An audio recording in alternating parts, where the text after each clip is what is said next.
And Zelensky takes a stand, standing his ground. That's where we begin tonight. During President Zelensky's inaugural address in 2019, he told his Ukrainian government, quote, "I do not want my picture in your offices. The president is not an icon, an idol, or a portrait. Hang your kids' photos instead and look at them each time you are making a decision." And as illustrated in the preamble, Zelensky is a man who practices what he preaches.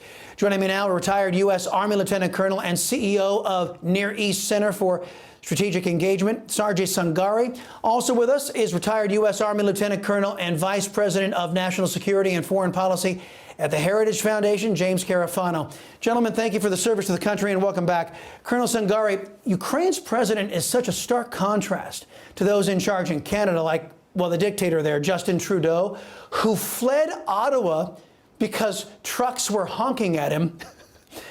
Zelensky not only shames Putin, but Western politicians who've adopted totalitarian policies too, no?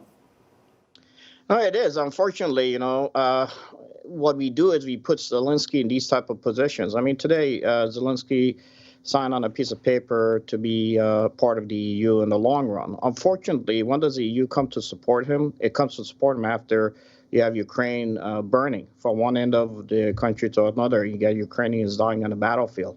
And these individuals come in now with this promise because they realize that it's possible that some of the stuff that they had invested in, especially in the energy sector in Ukraine, might be in jeopardy.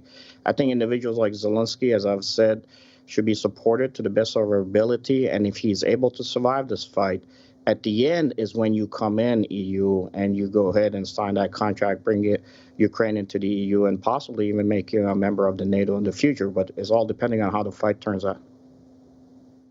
Yeah, I'm not sure why NATO just didn't make that a condition, saying, look, if Russia attacks, automatic enrollment in NATO for Ukraine, that would have probably prevented the attack. Colonel CARAFANO, Vladimir Putin has ordered Russia's nuclear forces on high alert.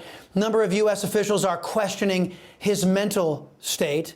Can Putin sustain a long conflict in Ukraine with elements at home? Could they actually be destabilizing at home if they perceive him as kind of loopy?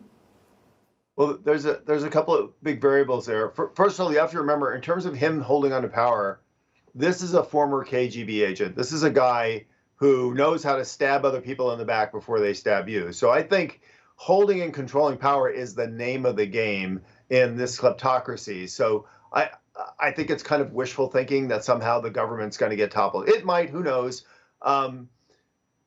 Whether they can sustain this or not is a couple of questions. One is, how long are they even successful in reaching their military objectives? If they are, how long does it take them and what kind of losses do they have? And then the big question is, even if they can reach their objectives and hold on to them, how are they going to occupy this country? What happens if the Ukrainians don't roll over? I mean, they sent in enough troops to attack it. They didn't send in enough troops to occupy it. And this does not look like a country that is going to be passive. You know, I mean this in a not pejorative way, because Don Rumsfeld, one of my favorite people, but boy, does this look like our plan. We go in, we throw over the government, and then we just expect to hand it over to somebody and leave. I think Putin planned to walk in. He was going to be done in a couple of days, and then, you know, everybody was going to roll over, and then he was going to, you know, basically have Belarus. And it's not turning out that way. No, it is not. Colonel SANGARI, reports have surfaced that Team Biden alerted China to their plans in response to Russia's troop buildup in Ukraine. China then turned around, shared that data with the Kremlin.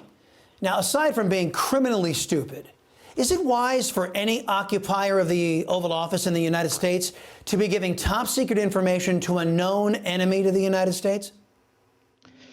Look, we have done our lousy job being able to be good stewards and friends to President Zelensky and the Ukrainian people. We've shown it through our incompetence. I mean, if you look at it, look what happened with the force buildups in Russia as an example.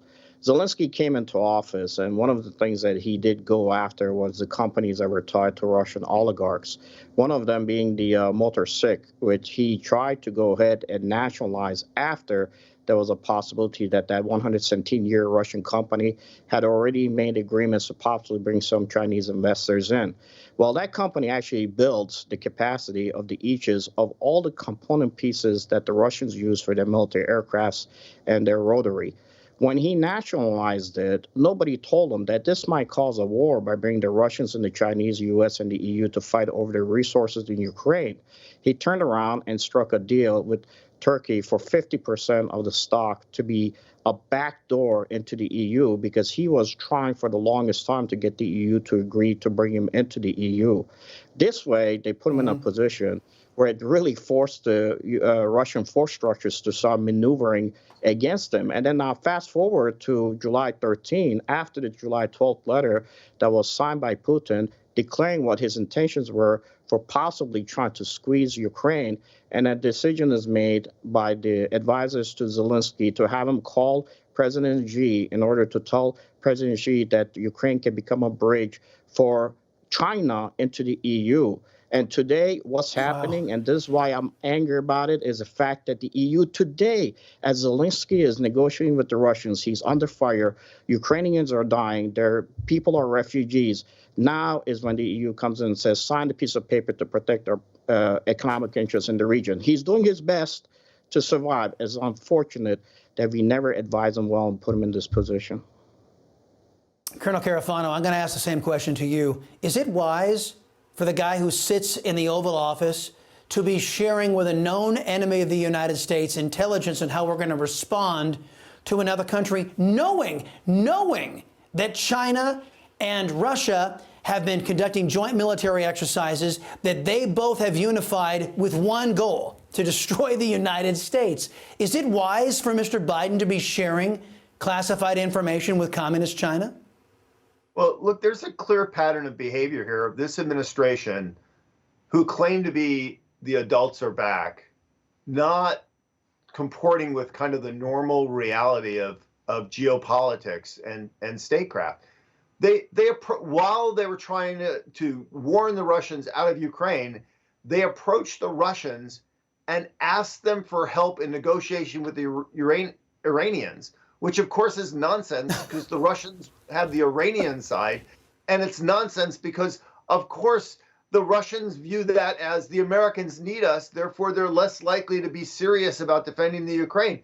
Look, Russia is China's stalking horse in Europe. They want the same thing. They want a weakened, divided, and distracted Europe that they can both exploit. So the notion that somehow you're going to approach the Chinese and get them to help you with the Russians is beyond unrealistic. The smarter play would have been, look, if they want to say, hey, we know what you're doing, they should have gone to the Russians and the Chinese at the same time and said, here's what you're doing. We know this is a fake. And they should have gone to both of them and said, dudes, we are coming after both of you.